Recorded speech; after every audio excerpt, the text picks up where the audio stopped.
Dasar istri katrok, kampungan, malu-maluin aja. Aku menyentak kasar pegangan Diana. Sebal, bisa-bisanya ia mempermalukanku di depan teman-teman kantor. Kupikir mendandaninya saja bisa mengcover sedikit sifat kampungannya itu. Ternyata aku salah. Ia tak berubah. Diana tetap kampungan. Bayangkan saja. Lah melepas sendalnya saat masuk aula pesta. Belum lagi saat menaiki lift. Ia menjerit ketakutan. Mengundang gelak tawa teman-temanku. Bodohnya aku yang tak berpikir dua kali untuk mengajak Diana datang kemari. Aku malu. Istri orang-orang berkelas masa ia kampungan begini. Kalau saja bukan karena ibu. Mana mau aku nikah sama Diana. Bajunya terlalu terbuka. Mas, ucap Diana sambil menutupi bagian pahanya. Sengaja kupilihkan gaun yang cukup mini dan ada belahan di bagian tengah. Diana itu cantik, tubuhnya bagus. Tapi sayang tak pernah dipamerkan.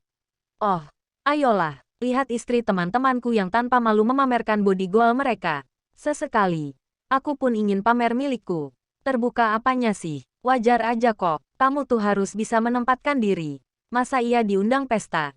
Kamu datang kayak ibu-ibu mau pengajian. Halah, mas. Aku risih, orang-orang melihatku begini, aku nggak nyaman, makanya jaga sikapku. Menyebalkan, aku membuang napas kasar, tahu gini. Mending bawa Susan aja, sekretarisku di kantor. Mas, Diana terus merengek, sia-sia mencoba berbicara padanya. Kuedarkan pandangan ke sekeliling, sepi, tak ada orang, hanya beberapa petugas catering yang membawai piring. Sengaja kubawa Diana ke halaman belakang gedung. Sudahlah, kamu tunggu di mobil saja. Balik ke parkiran sana, aku mau ke dalam, malu dilihat teman-teman, ucapku. Diana menggeleng, takut nyasar, mas, aku juga takut kalau sendirian. Lah kamu di dalam malu-maluin. Udah sana, jangan banyak protes. Aku membalik badan, berjalan meninggalkan Diana, ku coba abai dan terus berjalan. Mas, Diana menarik ujung jas yang kukenakan, tepat di anak tangga bagian belakang. Nyaris saja aku jatuh, kesal.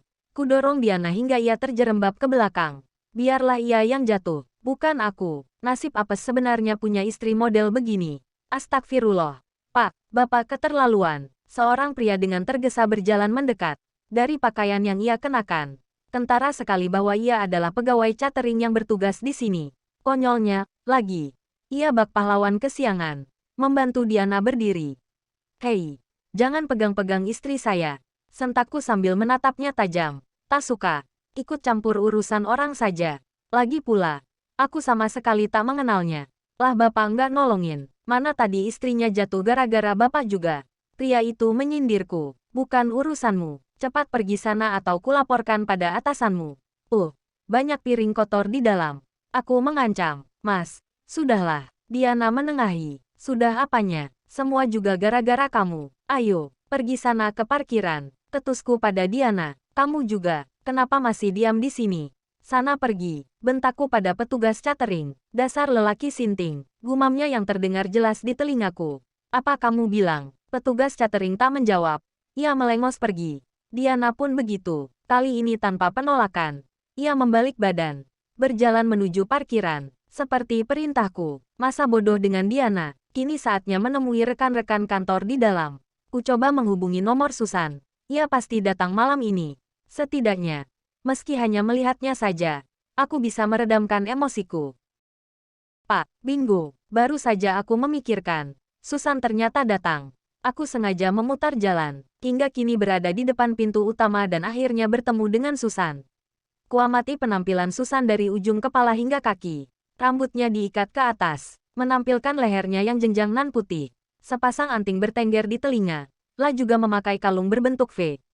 Gaun malam yang ia kenakan didominasi warna biru elektrik, tanpa lengan, dengan belahan di bagian depan dada. Kain bawahnya panjang menyentuh lantai, tapi ada belahan hingga sebatas paha. Tanpa sadar aku menelan ludah. Indah sekali, sendirian aja.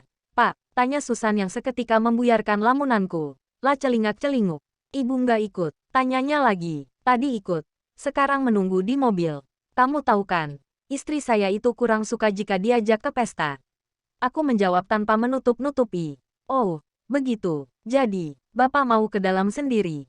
Enggak lah, ngapain juga sendiri? Kan ada kamu sekarang. Kita barengan. Oh, begitu. Jadi, Bapak mau ke dalam sendiri? Enggak lah, ngapain juga sendiri? Kan ada kamu sekarang. Kita barengan. Aku tersenyum penuh arti. Susan mengangguk lalu membalik badan. La menyelipkan tangannya dan menggamit lenganku. Tanpa ragu, tanpa malu, kami berjalan beriringan. Sama seperti hari-hari sebelumnya. Saat kami hanya berdua saja di kantor. Bersambung.